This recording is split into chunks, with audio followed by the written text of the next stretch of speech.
Tuning into the online broadcast network, AFTERBUZZ TV. Over 20 million weekly downloads in over 150 countries, and your #1 source for after-show entertainment.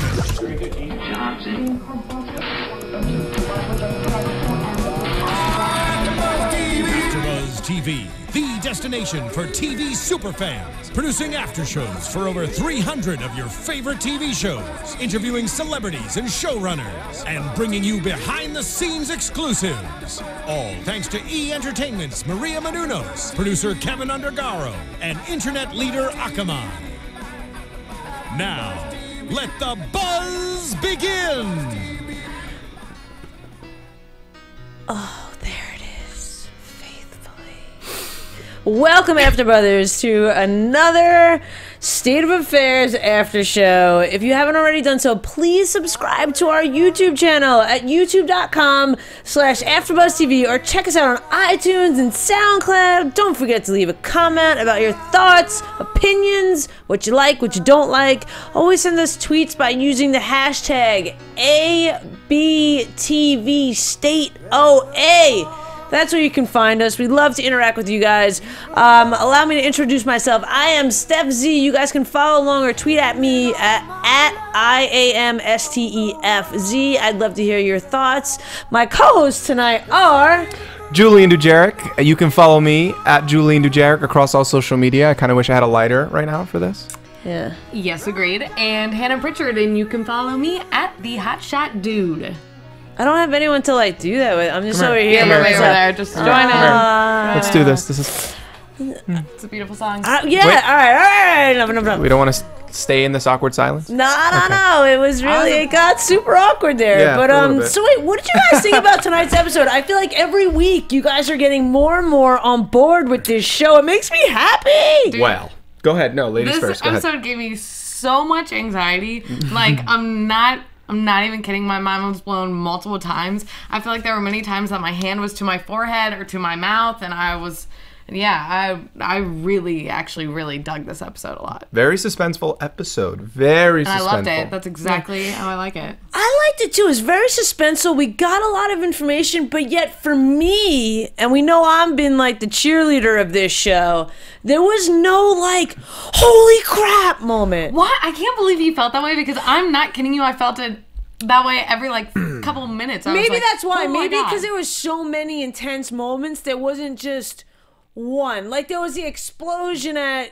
Senator's or at the safe house. There was like big moments that went on. So now it's like yeah, crazy. We'll start at the beginning of the episode. Go ahead, Dylan. You look like you're gonna explode. Like what do you got to say over there? Well, first of all, my name's Julian. That's what I said. Not Dylan. No, you said Dylan. It's okay. I said Julian. No, you said Dylan. It's okay. I've never said Dylan. It's all right. Your ears. Take them out. Clean them. Anyway. We'll have to watch that back. Right. We'll bet. We'll make a wager. No, what I thought Dinner. was okay. I could do dinner. Okay. I like sushi. Okay. All right. Done. I know a good sushi place by our Done. house. I know a better one. Get ready. Anyway, one of the things that really stood out to me at the very beginning was the breaking of the thumbs. It was so freaking. That's what I was gonna say. It was so crazy. You know what though? I have to say, I don't know. I could be wrong, and I would love for you guys out there to let us know this. Not that I want anyone to try and break their own thumbs, because that's just crazy. Do it. But I feel like your human nature wouldn't be able to break your own thumb. Like that must take a lot more than just to be able to sit there in a bus and be like singing like Arasala. Stop it. We go faithfully. You'd have to break it. But you'd have to break it more than just like the first part. It would dislocate. It would have to dislocate from your wrist, right? Just, I'm not sure, but it wouldn't just. I mean, I'll tell you this, and I'm not going to make a long tangent here, but real quick. I got hit by a car walking across the street. I got hit in my hand. The damage it had done to my thumb, like my thumb is super jacked up. If you see how it points kind of the wrong way. But to break it, look, see? Stop it. But to break it or to place it back, like I had surgery on my hand and it's still not right. So your thumb is so strong and connected. There's so many muscles just to sit there on the bus and to break it yourself. I don't know that. I don't know. Where did yours break though? Did it break from the wrist or did it break at the actual intersection of your thumb? No, mine didn't break. That's what I'm saying. Being hit by a car, it squished the muscles and the tendons and the ligaments and did a lot of nerve damage in there. But it didn't just break. So what I'm saying is it takes a lot to do that. Yeah. So for them to be able to be singing the wheels on the bus go round and round. The wheels on the bus go crack, crack, crack. Yeah, I don't know. Happened. To me, that was they're brainwashed though. Yeah. But I get that they're brainwashed and they have a death wish, but still, does that make their adrenaline go so that they're strong enough to do that to something, self-inflict that pain? They're saying their whole their chant while they're doing it, which is completely reminding them as to why they're doing it. You know what I mean? I feel like they had the willpower right then that they didn't even care because in their head they're like, this is everything that I believe. Granted, I don't like to think about it or talk about it because it really grosses me out and makes me uncomfortable and I can't think about breaking my own thumb. But that is what I think. I think I am kind of weirded out by that too because I feel like, if you blow yourself up, you're kind of just gone immediately, right? Not kind of. That's a pretty safe bet that I don't know that you would feel that big of an impact on yourself because things are just going all over the place. When you break your thumb, you have to kind of live with that pain. So I think that would be worse. I'd rather blow myself up. Just saying. Well, they kind of. I love your rationale. Well, is it true? Is it not true? No, Am I crazy? I would rather break my own thumb than blow myself up. Listen, if I had to live with a broken thumb over not living would you at rather all, shoot yourself in the foot? Okay. Or break my thumb? No, or kill you, or it's getting real. Okay, yeah, it got real. So we're gonna fast. come back. I'm gonna take the train back on track. Oh, okay. Because I have something to say and it brings it back on track. All right, let's see. And I just hit my face on the mic. I hope so. That happens. But what I didn't understand about this, the thumb thing I'm fine with. But when they all are going back and inspecting the bodies and they're all in their nice yellow bags, which I thought was interesting. 1, 2. And the one guy, Kenneth, has escaped. I'm like, when did Kenneth escape through that window? They all died in the crash, correct? So I'm like, why is Kenneth the only one that lived in the exact same crash where he's in a random middle seat and bust through clearly headfirst through a window that looked like a hole about this big? I wasn't buying the hole in the crash either. It seemed too small to me too. It seemed like maybe not even too small. It seemed like, what did he do? Run to the other side of the bus and run head on through it? Why not just open a window? Well, if you would have opened the bus window, there was more space than the hole. I mean, I don't know. Maybe you can't. It just goes to show you, wear your seatbelt, kids. Oh my God, no, you didn't. All right, so let's get back to it. I do think, we get the gist of the scene that he's gonna escape. Yes. He knows a lot of information. We've already had this. We knew this character was gonna be a little bit more than the other quote unquote terrorists because we've had him interviewed once before. There's a little bit of deep to this character. I mean, deep. I don't know. Depth. That's right. That's all right. So let's stay on him. Let's talk about his whole situation, and then we can move on because I like that when we go topic by topic. So we get to see that the FBI is investigating there. Our favorite, who's Who's back again this week? It's more your favorite than mine. Yes. So I like him again. I like his energy. How he's like, the FBI is taking care of this investigation, but you guys need to be there anyway.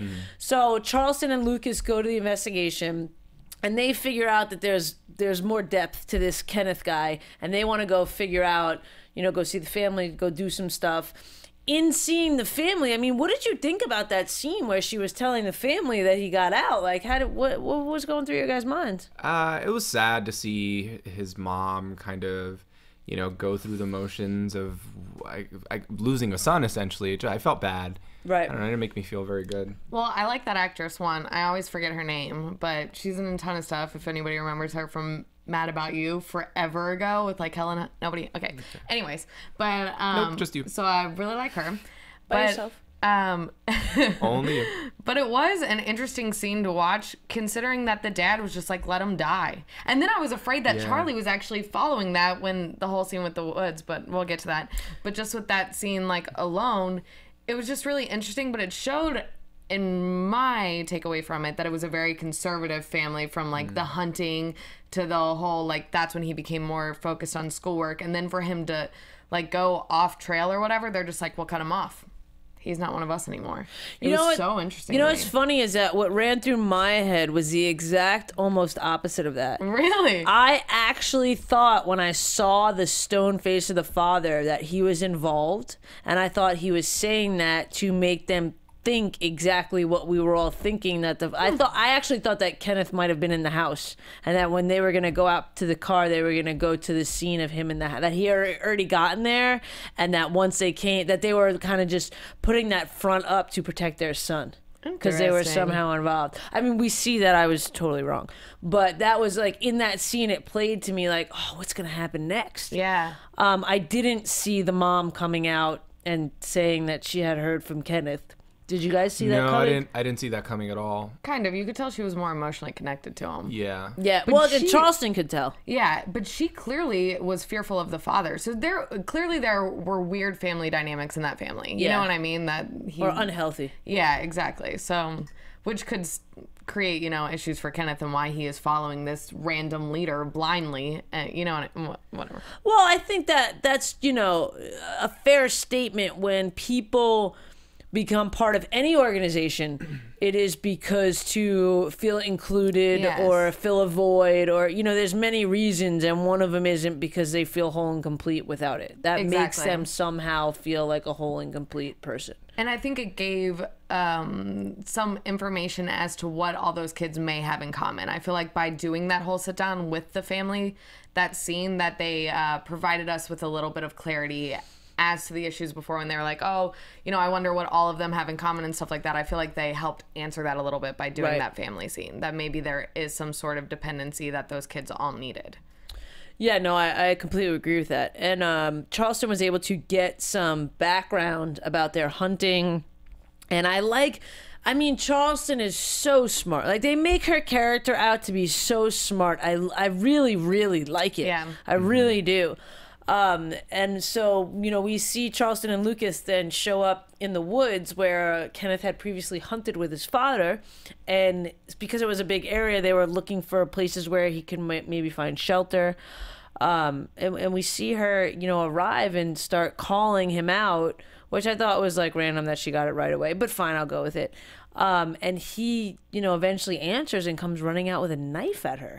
Which, granted, Crazy. he Where did that did knife come from? running out with a knife, but I was like, whoa, quick to the draw there, Charlie. Like, she did not hesitate to shoot him once he came running out of there. I didn't see him come that much out of the clearing before she started Right? shooting. So how would she have known that he had a weapon? Or maybe, I don't know. I thought the same. I was like, I thought the same. I thought she kind of was very quick on the draw.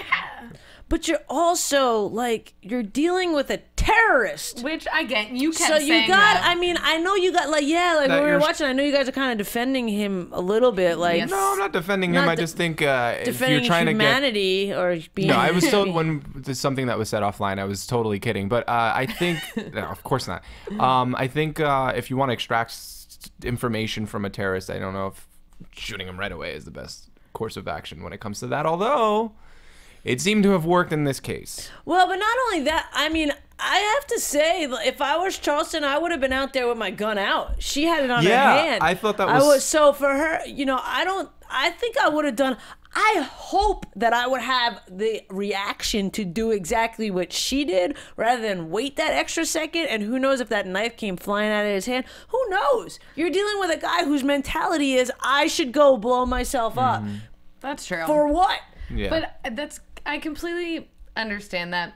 But But what I Bring it on. I feel like by her showing her gun visibly before he came running out, he could clearly see her. She was showing him that she was willing to hurt him and ready and armed and, you know what I mean, preparing for that. And that, I feel like that makes somebody more likely to come out ready to hurt you. You know what I mean? Like, that could have been avoided had she not already been like, hey, yeah, I'm probably gonna shoot you.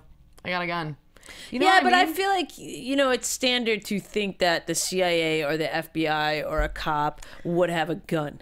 Yeah. So I feel like, I don't know if I That's buy that true. that's why he came jolting out at her. That's and this true. also was something that they did kind of away from the normal protocol, right? The guy said, I'll turn the other way, but give me a heads up if you, Yeah. I can't remember the guy. He was the FBI guy. The FBI guy who was in charge of overseeing that investigation. Yeah. Or at least on the scene when those kids, died. So it kind of makes sense that the terrorists. They're a terrorist. Sorry, the adult terrorists. Were they adults? Some they were, of them. Oh, right, they were in college. Sorry, the terrorist died. So it kind of makes sense that the way she would react isn't normal in like a normal kind of investigative thing. Yeah, I'm very eloquent tonight, guys. Yeah, totally. Jeez, I'm the one that had no sleep all weekend. I talk words. Say things. So. Okay, so let's continue with the scene. So she does shoot him, which I would have done, and then I feel like Hannah, you were a little bit pissed that she really didn't call the ambulance. I was absolutely pissed. I mean, like, okay, I don't know if pissed is the right word, but I was just like, what? I mean, okay, I get it. He's a terrorist, but he's also a very influenced child. He is being very naive by following this group. Yes, he is, like, technically an adult. He's in college. He, I guess has enough experience in life to create his own decisions and beliefs and stuff like that. But he's brainwashed to some degree. And, like, yes, they needed information from him, but she was getting that information from him. She's counting down time that like, a time frame for him to die, that she clearly knows to be exact and true, whatever. Or she could just be interrogating him and making him feel pain. Maybe. I mean, fear, so that he talks. True, but that was never clarified. So, well, you wouldn't be like, hey, so what I'm gonna do is I'm gonna tell you that it only takes 10 minutes for you to die, but it really takes 25. So just sit around a little more and not tell me the information. Come on. True. Okay, but going along with that, this may be true, the time frame that she's giving. Okay. One, it was definitely hit 3-minute mark of him bleeding out. Like, he should have been on death's door before that ambulance was even called. There's no way that ambulance made it there in 10 minutes. That kid should be dead. The kid should probably be dead. And I can't believe that she would let him die. That is still a death. She is still killing and allowing somebody. Granted, he is a terrorist, whatnot, or, convicted as being a terrorist or whatever. But I'm like, to have Charlie's hands, like, I don't know, be a killer, I couldn't let the show do that, and it drove me insane because I don't want to see her in that light. And I feel like we would be showing her in the light of a killer by her doing that. And I just, save the life, change his mind, enlighten the kid. That's what I'm saying. Come on, let's let a life live. This was again an off-book operation. This wasn't something that anyone knew about. And in fact, the person in charge, like I said, of making sure that or allowing that to happen, decided to not know about it, quote unquote. So everything is kind of fair game. However you feel about it, it's kind of what happens. You do what you can to get the information that you can. I don't agree with it either. I think, obviously, let me tell you why. I don't agree with it because I think he's not so obviously committed to the cause that he's saying he's committed to because he gave up the information. So I think you could have probably broken him off or broken him and gotten that information otherwise. But I understand But they tried, and they didn't. Okay. Well, no, she shot him. They interrogated him like an episode or two ago, and he didn't give any information. So she knew she needed more force. Oh God, I can't. Well, okay. the operation wasn't to kill him or to shoot him, was to extract him so that they can interrogate him back home. That was the operation. Right, but they've already done that. So she knew that she needed to do this in order to get information out of him, because if she didn't get information out of him and have something to go on, that eventually that's going to lead to Nick dying. Of course, we're not debating that, and I think that obviously it worked out, and that's great. What we're saying is based on what you're tasked to do or what you said you were going to do. That's not what you did, and so we're just saying that it's not. I don't buy that at all. And I think also the fact that he did. The task was to find the bomb. That's the main goal, is to find where the bomb is before the bomb goes off. It's not like, well, our task today is to bring this to, like, they gotta find a freaking bomb. And what she did, which clearly she's good at, because the whole thing started by her interrogating Fada and changing Fada to be on her team. Like, what she did is she it goes back to she knows what she needs to do in order to get the information. Yeah, I guess because she knew that he was impressionable and he would have given up the information, so she got what she needed. She knew he was a scared kid. Yeah. All we know is don't keep a secret from Stef Z because we know how she'll handle it. She is shrewd. You are a shrewd. I'm just saying. Shrewd lady. I'm just saying, like, I think that Charleston is smart enough to know that, number one, I think she's smart enough to know that maybe she shot him in a place where he wouldn't bleed out so slowly. Which is what I was hoping. Number two, I feel like she's smart enough to know at this point in the game that this kid was scared and would talk, because I don't think she was willing to have him, if she didn't get through to him in that forest or wherever they were, I don't think that she was willing to have him die and risk not getting the information, getting to the bombs, which then might result in, you know, some harm to Nick at some point. So I think she had a whole plan in her head about that execution, and I think she executed. She kind of always saves the day. Well, she did act like a love her. baller. Well, I'll agree with that. If the guy, if the kid, if the terrorist, however you want to label him, if the terrorist was not going to give away the information anyways, it wouldn't have made a difference if she let him bleed out or if she brought him back. So I guess in that regard, she was very smart in knowing he is a scared kid and he probably will give the information. So we should pressure him in a different way. I personally, morally, I think there are other ways to go about it. That's all. Well, Right, but and I agree with, like, as a person, I'm not, like, I don't want to go out and kill people. But I'm saying that, like, when it comes to this, the morals, when it comes to the CIA and terrorists and acts of this nature, of course we want to say that we would act a certain way, but we don't know that. Just like Charleston said, 5 years ago, I might not have did that, but now I don't know. When she was asked if she would have really let him bleed out, now that she's lost her fiance, now that she's seen politics the way she sees it, like, it's not like the words politics and morals don't go hand in hand. I just think it sets a dangerous precedent because there are way. Yes, look, she got the point is she got the information, but that was not what she was supposed to do. She was supposed to grab the kid and bring him out, and if she has the aim to shoot him in the shoulder, and not kill him, you know, she can, you know, call the ambulance and, like, do it to it. I don't know. I don't know what I'm saying. I know nothing. Would be dead by then. Those 10 minutes were up. Anyway, moving on. So what the kid does with Kenneth, the terrorist Kenneth, does say is he actually gives her the information that it's back on the teacher. Yes.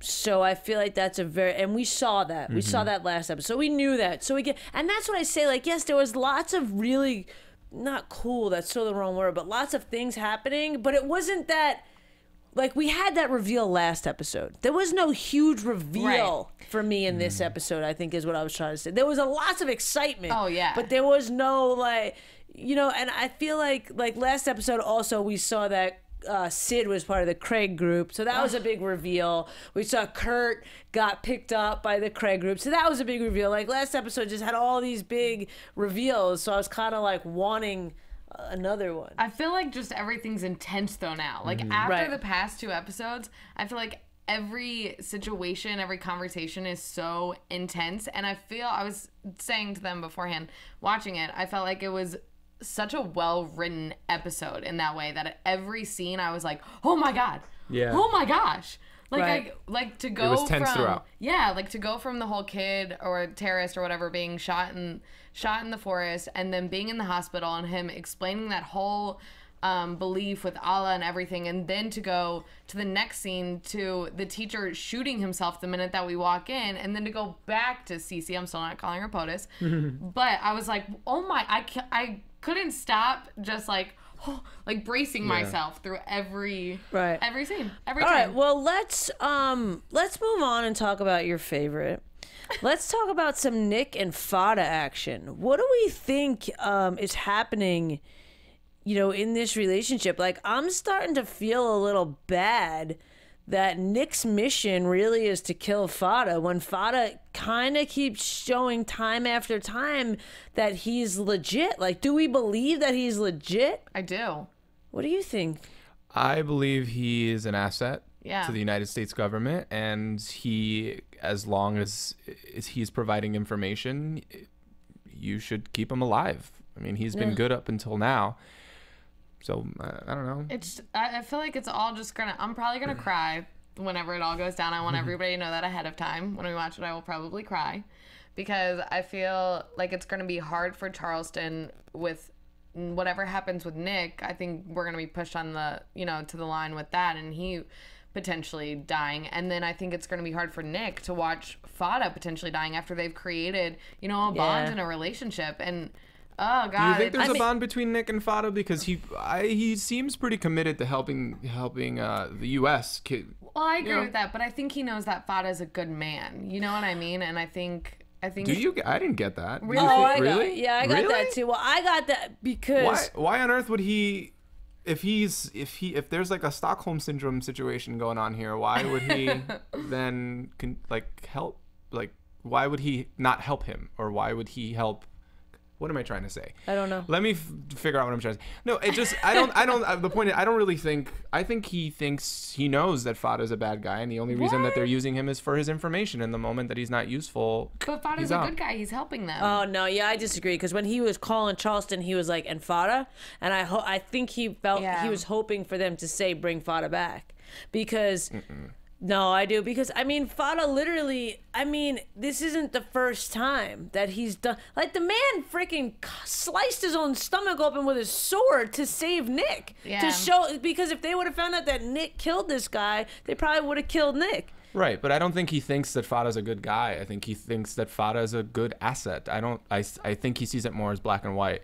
That's I don't think so. I think Nick is getting soft. You're about to have your world flipped. You just wait. Yeah, okay. I feel like Nick's getting a little soft. You think Nick's getting soft? I mean, in the sense where in the beginning he was like, I'm going to get Fada, this, that, and the other thing. And now he sees the dedication that Fada has to the U.S. and the dedication he has to Nick to making this mission get executed the proper way is like Nick's being like, I think he's getting a little soft. But the mission is to kill Fada, so why would that change? Well, the mission is really to kill Shaka Kane. And Fada. I don't think Nick wants the mission to be to kill Fada because Nick that goes is the back mission. to the It boat. doesn't matter what he thinks or wants. That's the mission. That's what he agreed to do. But that doesn't matter. Like, you're being so black and white. Like, no, I feel like they said it on the show. Right, but what I'm saying is, I get the mission is to kill Shaquem, then to kill Fada. I think now that Nick is going through this and seeing what an asset Fada is and what he brings to the table and how loyal he is, he wishes that he didn't have to kill Fada as well. Yeah. That's my opinion. I'm not I think he wants to. I think we just disagree on why he wants to keep him around. I definitely think he wants to keep him around, just not because he likes him.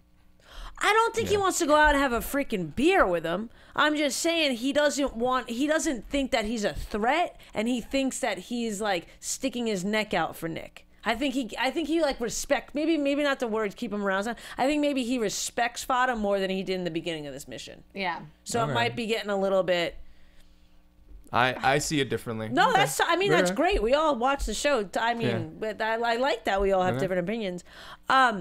Okay, so what do we think? I also, and then we'll wrap up the Nick thing. We'll move back on to POTUS and what's happening there. I think that there's a history. Did you guys feel like what happened when Shaka Khan, just go with it. What happened when he got off the boat and he kind of stonewalled past Nick? Why do we think that happened? He came and he gave like Fada a nice greeting, and he didn't greet or like he kind of just looked at Nick and then like walked past. Like, why is that? Did I miss something? No, actually, that confuses me too. But I didn't think anything of it honestly until you said that. But I feel like he would be confused as to who Nick is, because does he know any information about Nick? I don't know. It's this random American standing there waiting for him to get off the boat. I don't know. Is Nick on Shaka Khan's side? Is that crazy? I didn't really think anything of it. No, I don't think Shaka Khan did either. I think now that's why he got him saying it too. It's Shaka Khan. Is that Shaka Khan? Shaka Khan? I just Shaka Khan. Shaka Khan. And I wrote it down too. That's so bad. Sheikh Hakam. Yeah, that's I don't think that Sheikh Hakam. Sheikh, whatever. Y'all, the guy, come Shaka on Khan. now. The guy in the burqa I don't think he thinks anything of the American. Yeah, what do you have to see? I think something. I don't know. Maybe I didn't see an emotion on his face. I just thought he was like, oh, he's an American. It's so weird to me though. I feel like he should he didn't think anything of it. I agree with you. I think that's weird. Yeah. I think it's weird that he didn't think anything of it. But he should. It's so bizarre to me. I think there's something there. Whatever it is, you know, there's something there that I think we're all gonna find out. Well, you definitely saw something in at least his disposition or facial expression or something that we didn't. Because I thought it was weird that he's not questioning why an American is in the midst, you know? That's what I'm saying. There's something weird. Either they've seen each other before, maybe, so he's not so surprised. Or he's like... and I hate to say this because we just know from what we were just saying that I think Fada is actually a good dude. Or Fada's given him some sort of heads up. I said that. I know, okay? And I'm not eating my words yet, okay? Fada's giving Shaka Khan some sort of heads up? Yeah. That's the only thing I can think of, which I don't want to think that, but it's possible. Don't look at me with that grin like that. I see you over there. I will so frown you now. think that Fada is working both sides? Well, I don't think it. I'm just saying it's possible. All right. Well, we're gonna just have to see. Okay, so let's talk about what's happening. We have, what was his name? We have Jules Lambert, this reporter, this sneaky reporter. Like, what is his story? Clearly, he wants an interview at POTUS to put her on the stand in order to throw her under the bus somehow, way, shape, or like, what is his MO? What's he going for? An Emmy. Yeah, just viewers in his own fame. Yeah. You think it's that simple that he's not tied into anyone? It's just a media play? Absolutely. Okay. He's a journalist. I think I could. I think he's just a big old prick. That's it. Journalists are some of the most narcissistic people. Yeah. Okay. All right, well then we can just move on from that topic. That was real quick. Why else would you? I mean, well, yes, there's the pursuit of truth and your journalistic duty and your ethics, but an Emmy looks pretty good on top of your I totally agree with you in that, but I just didn't know if his reasoning for wanting to expose POTUS was because he's working with somebody else in the mix. Like maybe he was with the Kyle Green people. But bringing that up, going along with it, with David, her chief of staff, that's what he is, right? I feel like I don't like that character very, very much. But in the past few episodes, I feel like he has been the most truthful and on track towards Cece about like her presidency. Like he's called her out on her emotions. He's let her know what the real questions will be asked. He's brought up her impeachment to her when she's acted ignorant to it. I feel like he is the most structured in that office as to what she should be doing and what she is violating in her presidency. When you say structured, do you mean he's the most like clean? Like he's on her side more than anyone? Well, not that, but he is like he's trustworthy to her? Trustworthy in the sense that he protecting her? No, trying to make her be the best president that she can be by reminding her that she's not being that. Right. Like, well, that's what the chief of staff does. It's the tough love. Yeah. And I don't like that character. But I feel like recently, she's looked silly and he's looked better as a character because he's reminding her. He's saying it how it is. Yeah. No, I liked that. I thought that was a very strong seed in this episode when he came in and sat down and we were talking while we were watching that. We thought that was the interview and that maybe he was interrupting and we were like, but then we understood it was just that. And he kind of did, he took it to the level that it needed to be taken to. Yeah. In talking about the first gentleman, we learned that that's what we're supposed to call him. I know it. And, I feel like she should, there's clearly something there for her, this emotion that is, should not be tapped into. And it's there. What I thought was surprising was that the public there's a public perception of potential infidelity in the White House. I didn't realize that wasn't just an internal thing. So that's why I thought it was so surprising that the chief of staff pressed her with that question of this infidelity thing. And I thought it was contained, frankly. Me too. And they just keep bringing more information on that to light, and I'm like, oh gosh, are we gonna find out more and more then about his relationship? Which good on him for doing that. I mean, that's what your chief of staff is supposed to do, is to hold you accountable, or to at least keep you on the right path. And give you the right perspective so that you can do, as the president, the best job you can possibly do. That dirty laundry is getting aired all over the place. Okay, so what do we think about Sid's role? We see him back with the Craig group talking with Victor I forgot his last Gantry. name. Gantry, that's right. Victor Gantry. And we see him sitting down and it kind of explaining what happened, just saying Nick felt the shadow out there and, you know, he killed Jacobs. And then he was kind of like, I'm done. I want to be done with this mission. And Victor was like, you know, the only way to protect Charleston Tucker is to remain active. So what do we think their relationship is? It's There's her so many dad. possibilities. I've stood by this from the beginning, and I will continue to stand by it. It is her dad. He does have a very paternal thing thing going her. on, yeah. Yeah, I wouldn't. It wouldn't surprise me. But this is what I don't understand about that statement is because if being a part of the Krieg group is his only way of protecting Charleston, like I don't understand how. Yeah, Like, what danger is is she in? Yeah, that only the Krieg group. And who is the Krieg group to in relation to the rest of the powers of the United States Exactly. that only they can protect her? Yeah, because they've painted the Krieg group to be so dangerous. But if Sid's only way of protecting Charleston is by remaining active in the Krieg group, then are we just getting the wrong, information about the Krieg group? Well, I don't understand. I think we got to think. I think this is everything that we're talking about is really interesting here because if we think about it, so it makes it look like they were. I don't think the Krieg group was there to harm Nick. I feel like they were there to protect Nick. Yeah. So this Krieg group. It seems like they're one step ahead of the game. Like, how did they know they were even there unless Nick is still working with the Krieg group? Because we don't see maybe him calling them when he calls Charleston or something. But then he would know that they were there. Yeah. So that doesn't make sense. And he wouldn't kill somebody and he wouldn't he's kill working with. somebody. So, yeah, this Krieg group, and we could probably look it up because I think it's the actual name of a group. Oh, really? But what is their mission? Are they Are they I have there no to idea. protect I Nick have no- because he used to be part of it and take him back? But then Nick would have known. So Yeah. are they there to expose? Are they working with Fada? Is Fada part of the Krieg group now? I have mean, no idea. In no what idea. capacity and how? No it still idea. doesn't explain. It still doesn't explain if they're working with Fada, how that would protect Charleston, how that would protect Nick.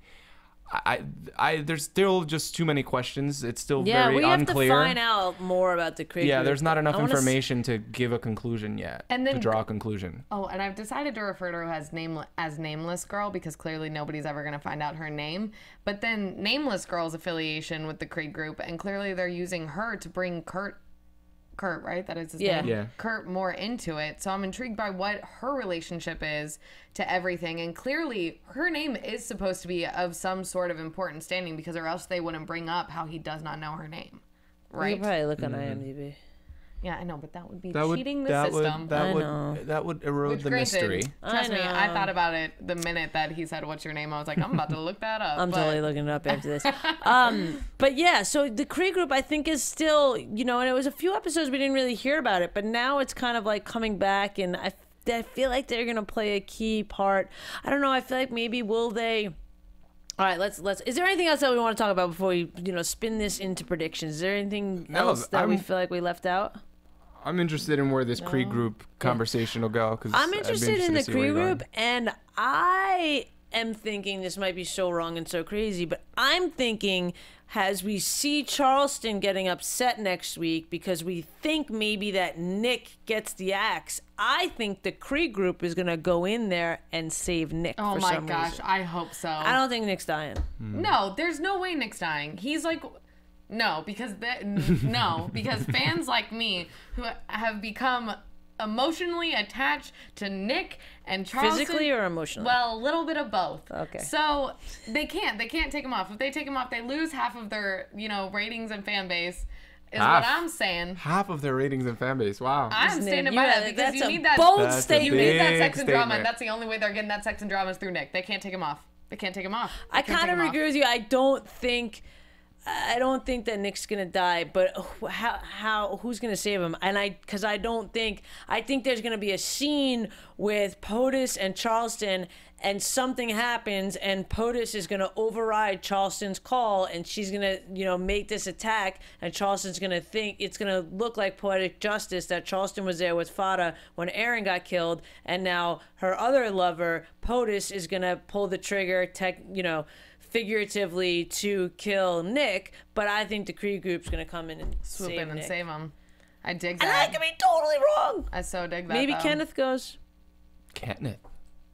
Maybe that guy. Maybe he's got something else to do with I'm it. like, Kenneth. Who's Kenneth? Oh, I I don't know. forgot. We moved away from him too long Yeah. ago. That All I right, couldn't so remember. let's move into other predictions. What else do you guys think is going to happen in next week's episode? Which we found out there is an episode last week. I think Yeah, there we was thought some this was confusion. the season finale. Yeah. Yeah, but there was not dates posted yet, but they're posted and there is an episode next week, so we'll Yeah. be here. Thankfully, there's 2 more episodes. Yes. 'Cause Yeah. we have Was jobs. it 2 or Yeah. 3?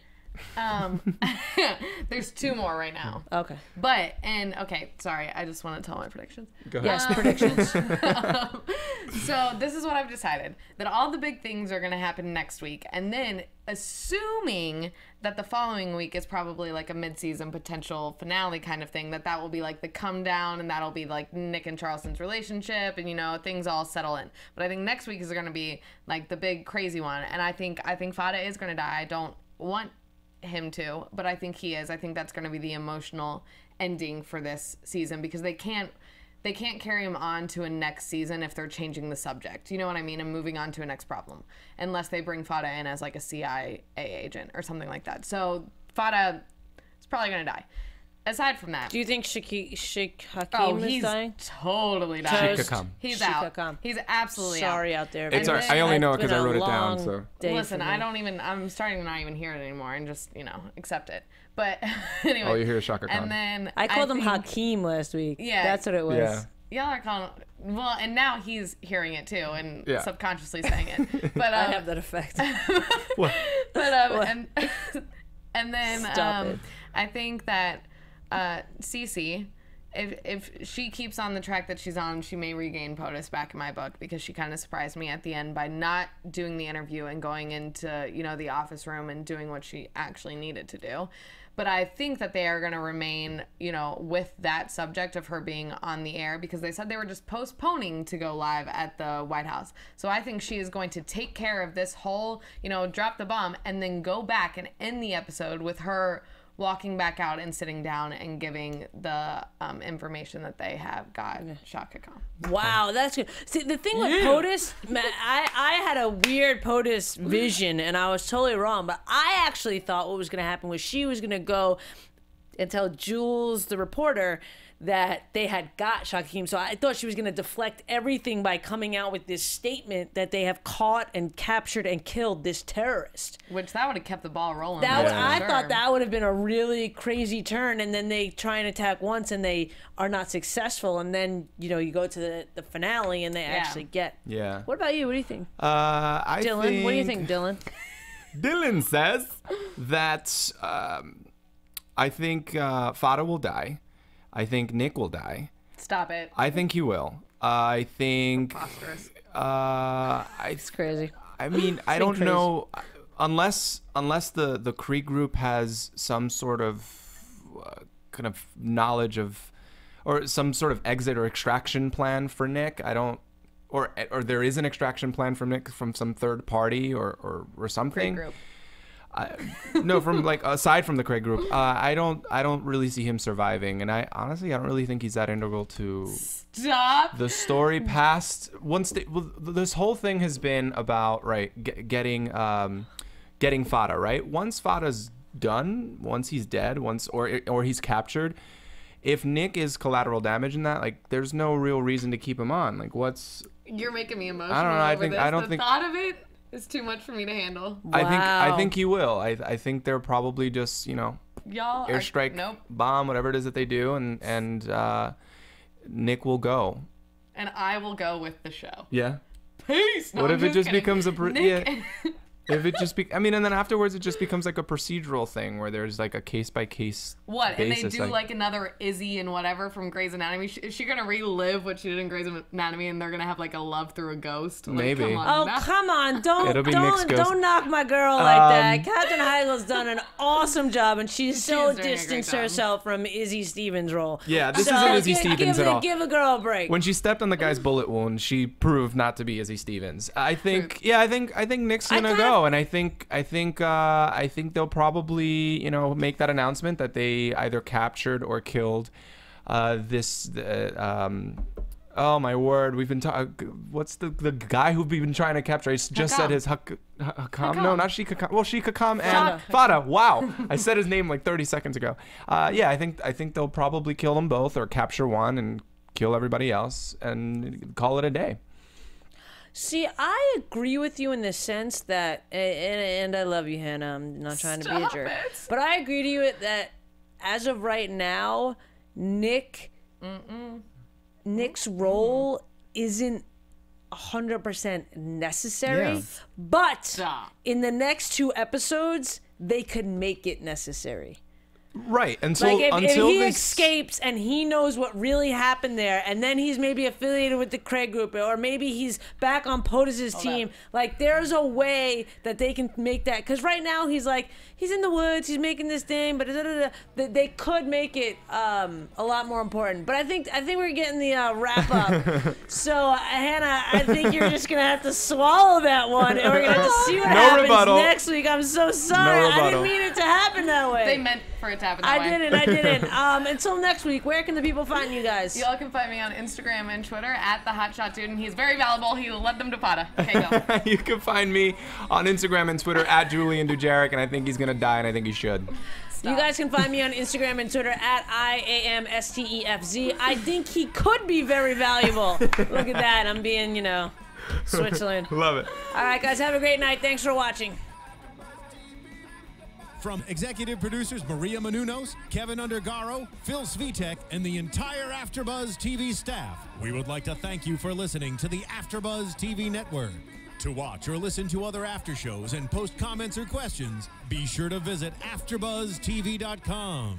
I'm Sir Richard Wentworth, and this has been a presentation of AfterBuzz TV. Buzz you later. The views expressed herein are those of the hosts only and do not necessarily reflect the views of AfterBuzz TV or its owners or principals.